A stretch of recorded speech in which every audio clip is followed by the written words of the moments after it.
চিত্তরঞ্জনের বাসিন্দা ও ঠিকাদারের বিরুদ্ধে হয়রানির গুরুতর অভিযোগ। বাড়ির সামনে বিজেপির বিক্ষোভ। শিল্পনগরী চিত্তরঞ্জনে এক মহিলার দায়ের করা একটি গুরুতর অভিযোগ এলাকায় চাঞ্চল্য সৃষ্টি করেছে। রয়েল ইঞ্জিন কারখানার ঠিকাদার অমিত চক্রবর্তীর বিরুদ্ধে বিয়ের মিথ্যা প্রতিশ্রুতি দিয়ে বছরের পর বছর ধরে তার শারীরিক, মানসিক, আর্থিকভাবে শোষণ করার অভিযোগ উঠেছে। গত মঙ্গলবার অভিযুক্তের অবিলম্বে গ্রেপ্তারের দাবিতে স্থানীয় বিজেপি কর্মীদের নেতৃত্বে তার বাড়ির বাইরে একটি বিশাল বিক্ষোভ অনুষ্ঠিত হলে বিষয়টি আরও গুরুতর রূপ নেয়।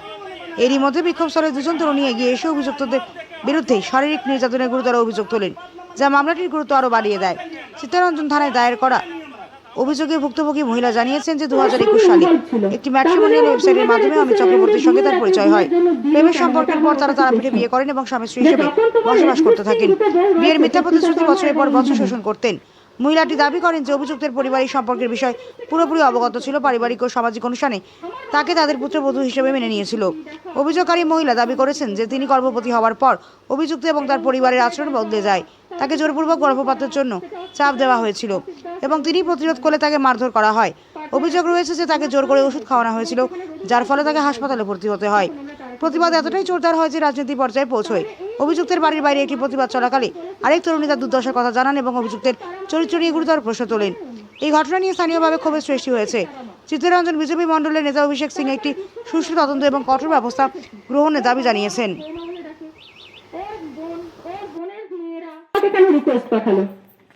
আমার বাবা মায়ের কাছে গিয়ে বিয়ের প্রতিশ্রুতি, দেখাশোনা, উভয়ের সম্মতিতে ঘোরাফেরা এবং সব জায়গায় যাওয়া, তারাপীঠে গিয়ে বিয়ে করা, সেটাই অসিত দাস ওর যে পার্টনার আছে ওনার সামনে হয়েছে এবং সেখানে রবিদাও ছিল ওর ড্রাইভার, যখন আমরা তারাপীঠে গিয়ে বিয়ে করি।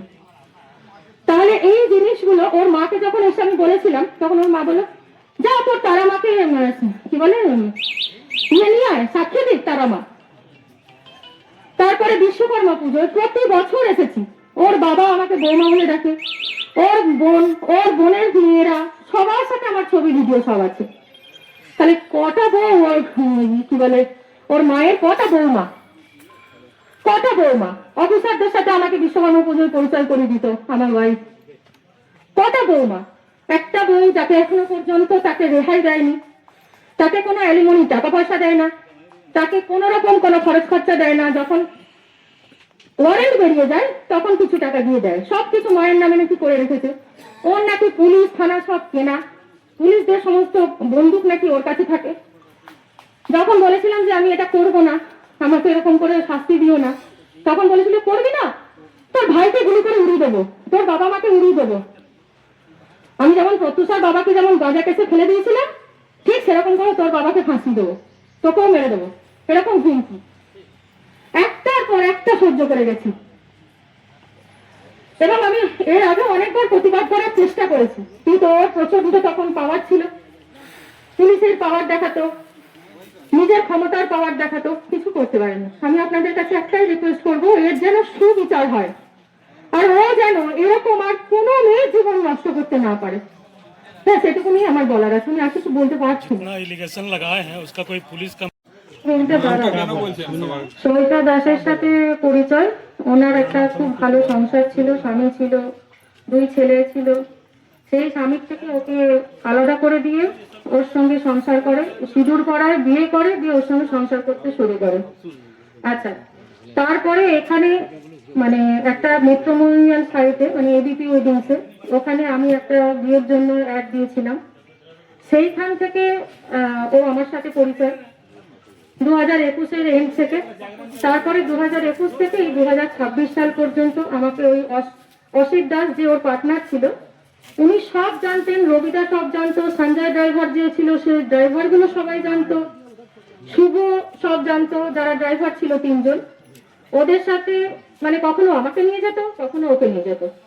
এরপরে আমি জানতে পারলাম শ্যামলী হাজরা বলে একটি মেয়ে, কাকলি কি নাম জানো, কবিতা চৌধুরী, এখানকারই, স্টেশনের কাছে বাড়ি, এবং দুর্গাপুরে, আসানসোলে, এরকম সো মেনি ওয়াইফও করে রেখে দিয়েছে। মন্দিরে সিঁদুর পরায় দিয়ে তাদের বাড়িতে থেকে যায় এবং তাদেরকে নিয়ে দার্জিলিং, দীঘা, গ্যাংটক এসব ঘুরে বেড়ায়। যখন যায় আমার সঙ্গে যখন যায় তখন ওকে বলে যে রিফিলিং ফ্যাক্টরিতে যাচ্ছি, 2 দিন ফোন ধরতে পারবো না। তারপরে আবার যখন ওর সাথে যায় তখন আমাকে বলে রিফিলিং ফ্যাক্টরিতে যাচ্ছি, ফোন ধরতে পারবো না। ফোন 2 দিন 3 দিন অফ থাকে, 4 দিন অফ থাকে, কিন্তু এই রিফিলিং ফ্যাক্টরির ঘটনাটা পুরোটাই মিথ্যে। এবং সব থেকে মর্মান্তিক ব্যাপার হচ্ছে, ওর যে ছেলে প্রত্যুষা শর্মা, যে ওর প্রথম যাকে বিয়ে করেছিল, তার ছেলেটি পুরো ইনভ্যালিড, বিছানায় শোয়া, তাকে কোনো টাকা পয়সা দেয় না তাকে। এবং ওই মেয়েটিকে প্রত্যুষা শর্মাকে বলেছিল, ও তো মা বলতে পারবে না, বাবা বলতে পারবে না, ওকে মেরে ফেলে দাও।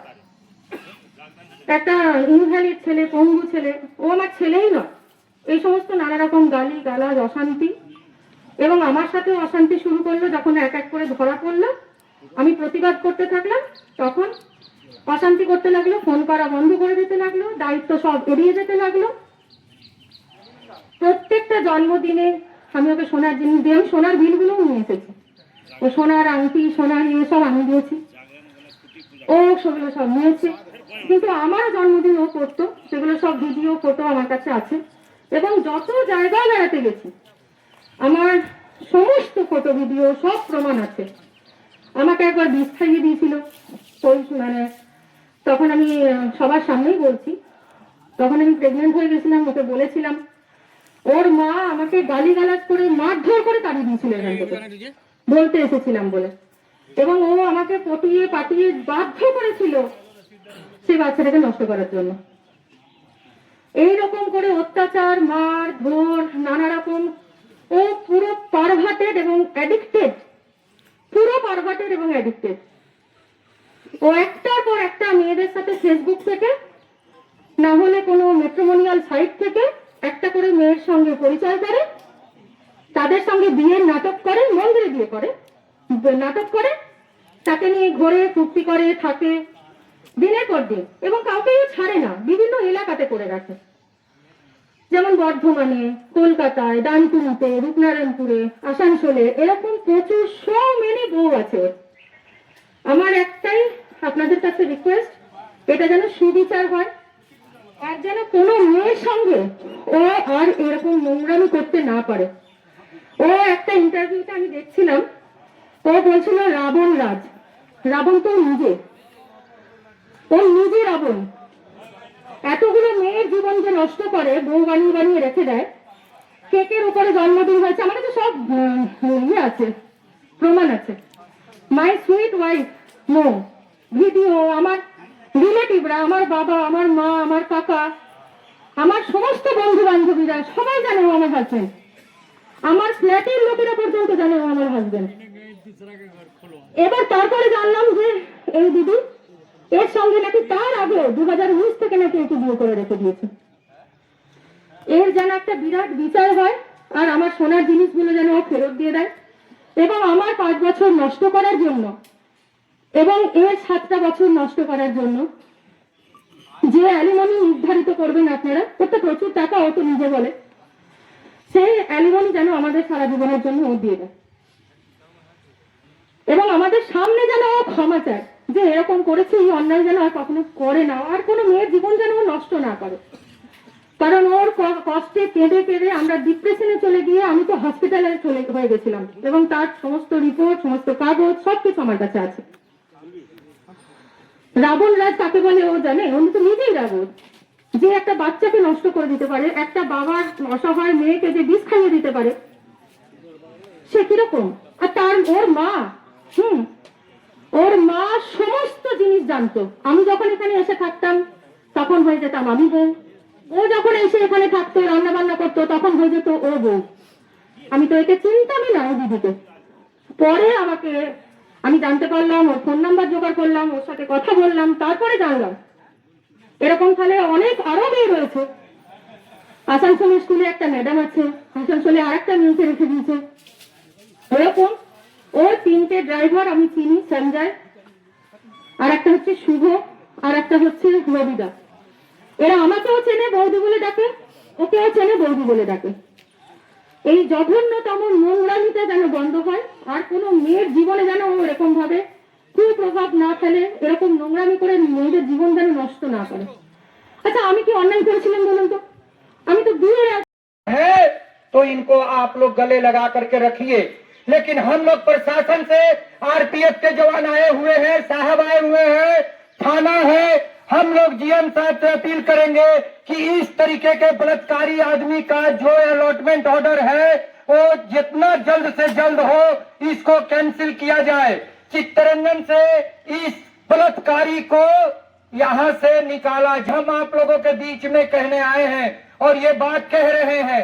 कुछ दिन पहले ये कुलीन ब्राह्मण धर्मराज बन करके और एक ऐसा चादर ओढ़ करके बलात्कार कर रहा है जो हम सब माँ बहनों के लिए, हमारे भाइयों के लिए इस तरीके के गंदा इंसान जो इस धर्मराज की भूमिका में रह करके माँ बहनों के साथ बलात्कार करता है और आप लोगों के बीच में रहता है, ऐसे लोगों को समाज से बाहर निकालिए।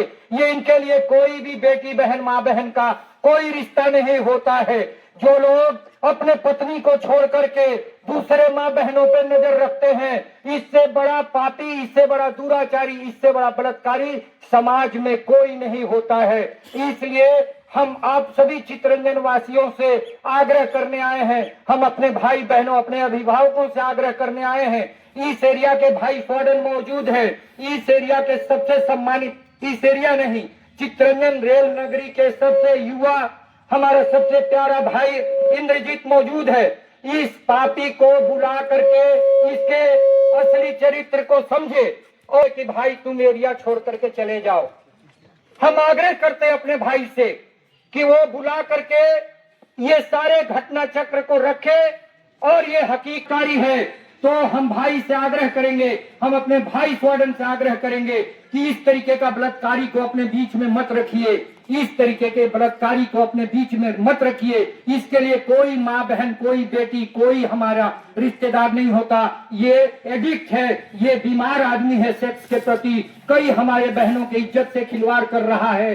इसलिए हम आपसे आग्रह करने आए हैं, हम आपसे हाथ जोड़ करके विनती करने आए हैं, हम आपसे हाथ जोड़ करके कहने आए हैं कि इस बलात्कारी को इस एरिया से आप लोग जितना जल्द से जल्द हो बाहर निकाल दीजिए। इस बलात्कारी को यहाँ से कह दीजिए कि चित्तरंजन छोड़ करके तुम चले जाओ। धन्यवाद। देखिए, अगर दोषी है, अगर कोई कभी गलती किया है तो उसके लिए बाबा भीमराव साहब का, अम्बेडकर का जी का बनाया हुआ संविधान है, संविधान का पुलिस प्रशासन है, पूरा ढांचा तैयार है, उसके तहत उसके ऊपर कार्रवाई होना चाहिए। अगर किसी कोई घटना कर किया है, अगर उसके पास साक्ष्य है तो पुलिस के पास जाए, कोर्ट है वहाँ जाए, वहाँ जाकर उसका इंसाफ का ये करे। अगर गुंडागर्दी कोई करने आता है, अगर कोई प्रशासन चेंज हुआ है, शासन चेंज होने का मतलब ये नहीं होता है कि गुंडागर्दी को बढ़ावा देना। आज जो हो रहा पूरा पश्चिम बंगाल में, एक सत्ता परिवर्तन के बाद सब जगह यही देखा जा रहा है कि कुछ भाजपा का गुंडा लोग है और गुंडागर्दी करने के लिए किसी के दरवाजे पे पहुंच जा रहे हैं और जो भी समाज का जो मान सम्मान जिनका है उनका मान हानि पहुंचाने के लिए तरह तरह का नाना प्रकार का नाटक रच के उनको बेइज्जत करने का काम किया जा रहा है।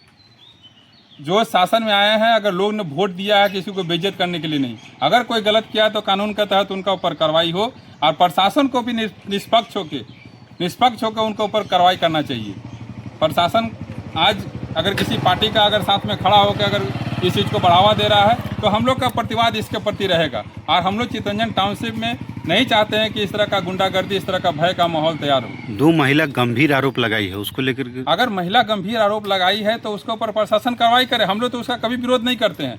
अगर कोई किसी का साथ में अन्याय हुआ है तो उसका ऊपर इंसाफ होना चाहिए। हम लोग भी मांग करते हैं कि उसका इंसाफ हो, लेकिन उसका जगह ये नहीं है किसी के घर पे आके, किसी के घर में बूढ़ा बुजुर्ग रहता है उसके घर पे आकर आप उसका हंगामा करिएगा, उसके घर पे तोड़ फोड़ करिएगा, ये तरीका ठीक नहीं है।